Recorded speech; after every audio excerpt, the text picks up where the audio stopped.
સુરત શહેરના જીયાબુડિયા ખાતે આવેલા કલર ટેક્સના ઝેરી કચરાના પ્લાન્ટના વિરોધમાં ગ્રામજનો દ્વારા વિરોધ નોંધવામાં આવ્યો છે।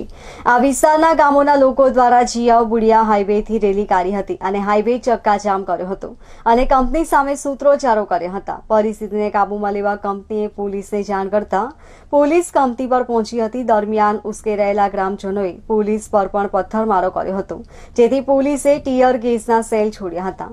પથ્થરમારામાં એક પોલીસ કર્મીને ઈજા પહોંચતા તેને સિવિલ હોસ્પિટલમાં ખસેડવામાં આવ્યો છે। હાલ પોલીસ દ્વારા પરિસ્થિતિ પર કાબુ મેળવવાના પ્રયાસો હાથ ધરવામાં આવ્યા છે। ઉપરાંત આ માર્ગ પરથી ઝેરી કચરો લઈને પસાર થતા વાહનોને પણ અટકાવીને તેમને પરત મોકલવામાં આવી રહ્યા છે। જીયાબુડિયા ગામ નજીક 200 મીટરના અંતરે ઝેરી અને પ્રદૂષિત એવા કચરાના નિકાલમાં બોડિયા ગામના લોકો તથા કાંઠા વિસ્તારના લોકો એકત્રિત થયા છે।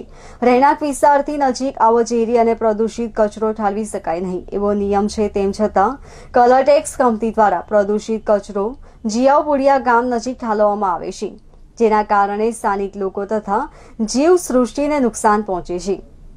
કંપની દ્વારા ફેલાવાતું આ પ્રદૂષણ તાત્કાલિક અસરથી બંધ થાય તે માટે આંદોલન હાથ ધર્યું છે, જેના પહેલા ભાગરૂપે 5000થી વધુ ગ્રામજનો બુડિયા 4 રસ્તા પર ભેગા થયા છે અને વિરોધ નોંધાવી રહ્યા છે। આ ઘટનામાં 5 કરતાં વધુ પોલીસ કર્મચારીઓને ઈજા થવા પામી હતી, ત્યારે આ મામલે પોલીસ 150થી વધુની અટકાયત કરી હતી। ત્યારે સાથી વિરોધ કરનારા પર પોલીસે લાઠીચાર્જ બાદ તેની ગાડીઓની તોડફોડ કરી ખાખીની નફટાઈ બતાવી હતી અને સત્તાનો ઉપયોગ કરી પોતાનું દબંગગીરી બતાવી હતી।